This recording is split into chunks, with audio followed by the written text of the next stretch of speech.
asunto curioso que nos leva desta volta pois esa zona, un pouco perímetro entre Cangas e Moaña, porque os que viven ali estánse atopando últimamente con ataques de cabalos salvaxes que se adentran nas súas leiras, nas súas vivendas. Vexan.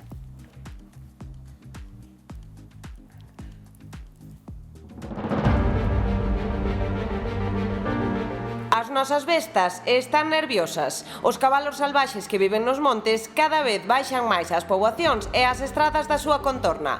Isto podería ser anecdótico, pero a cuestión é que xa están invadindo as fincas dos veciños e poñendo en perigo a seguridade viaria. Nestas imaxes vese claramente como un grupo de equinos goza dos cultivos dun habitante de Cangas. Os animais están comendo a escasos metros da vivenda do veciño que asiste ao festín dos cabalos con impotencia. Pero por que baixan máis as casas? Un dos motivos pode ser a maior cantidade de ataques do lobo. A tranquilidade coa que pacían nas nosas serras está rota. Na Capelada, en Cedeira, a acción do depredador acabou afectando a festa da rapa deste ano. Poltros esperamos poucos. Están en pleno nacemento, poltro que nace, poltro que traban.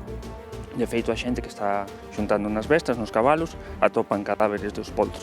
A falla de pastos e o abandono do monte quitanlle aos cabalos o sustento que precisan. O que está claro é que a comida ou non é suficiente ou non é do seu agrado, e isto fai que prefiran baixar ás zonas habitadas para desgusto dos veciños.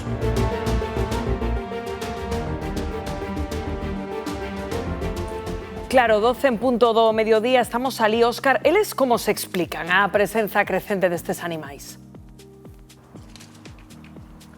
Compañeiros, estamos aquí nesta viña que ten maravillosa aquí, Suso, e que lle entran os cabalos día sí día tamén desde hai un ano, verdade, Suso? Sí, foi o ano pasado cando empezaron, e o ano pasado casualmente había a barra de pan, estaba aquí no medio.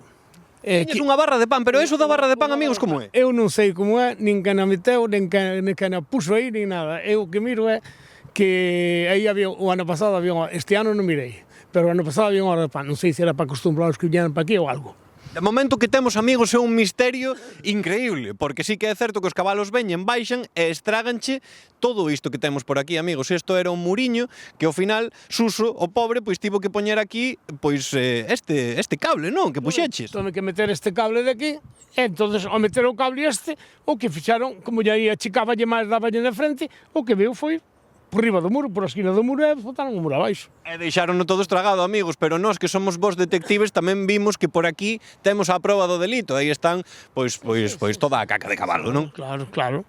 E xa falamos con moitos veciños, vindo para aquí, subindo para esta leira, amigos, xa falamos con moitos veciños que xa nos dixeron que teñen un pouco de medo e que de feito teñen paus para facer un pouco o sinal para que os cabalos marchen un pouco, non? Sí, claro, porque senón, oye, non te poso ti frente a eles porque ao mellor non sabes como reacciona o animal, que non estamos acostumbrados a andar no medio deles. Non estades acostumados e por iso, amigos, chaman o Seprona, chamades a Garda Civil e o Seprona, e que resposta vos dá? O Seprona, no ano pasado chamei e dis que cabía poucos, eran 4 nomais para todo o morrazo. Eu, a verdad, este ano xa non chamei porque o ano pasado chamei e non viñeron arriba ni nada, entonces de pouco vale que os chame, por iso este ano non chamei. Amigos, porque de momento agora mesmo que din é que son moi poucos efectivos, o que necesitaríamos daquela é máis efectivos para que non pase isto, porque sí que é certo que aquí os veciños desta zona, na estrada sobre todo de Moaña Marín, queixasen moito. Claro, e aquí o problema non está en que desfajan isto.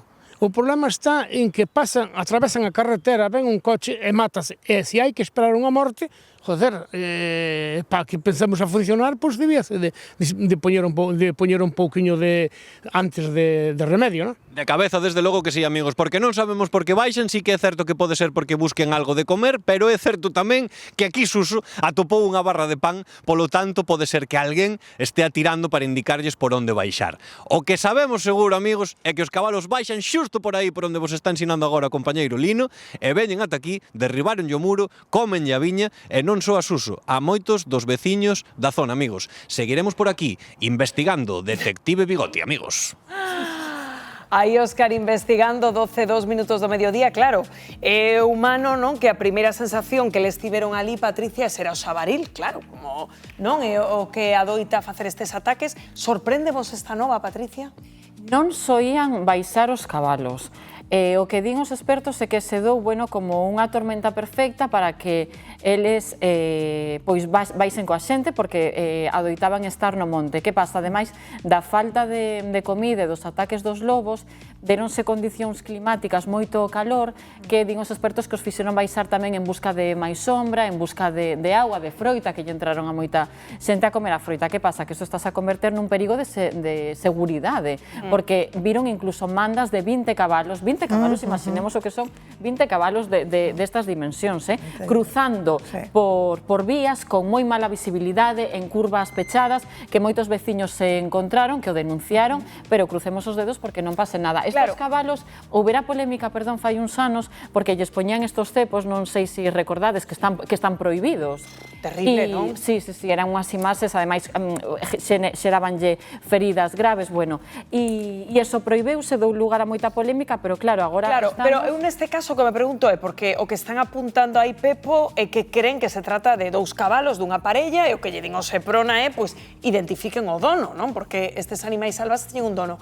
É que o Seprona di que non dan feito. Pero claro, como ben di Patricia, é que estas bestas soltan pode ser un perigo para a seguridade vial, para empezar. Ben, atopámonos cunha das nosas frases xa lendarias de non hai xente para traballar. Pois non se prona tampouco hai xente para traballar, e os efectivos non dan coberto todas estas incidencias. Bueno, é lógico. A propiedade dos cabalos que hai nos montes eu non a teño moi clara, non sei nesa zona en concreto ademais, pero por exemplo en determinados sitios como Sabucedo ou por aí, do que se fala é de que os cabalos son propiedade dos santos, das parroquias, non? Non teñen un dono físico facilmente identificable, pero en todo caso sí que se pode proceder, igual que se fai unha rapa e un saneamento, pois a unha identificación, pois eso, pois poñer un chip, a mellor a cada cabalo, polo menos para ter unha localización permanente de onde poden andar. Pero claro, isto ten que ser xente preparada, xente que teña a capacidade de non as bravas, como dicía Patricia. E non esas burradas que fai algún que ten a cabeza peor que as bestas incluso, e que andan a facer o mal polo mal, cando as formas de arranxar isto teñen que ser civilizadas. Claro, sobre todo se isto é así, Patricio, que dicías, non? Que temos os condicionantes para que isto comece a ser frecuente, pois igual hai que articular pois como facer para que estas bestas pois non fagan estropicios aos veciños. Por certo, 12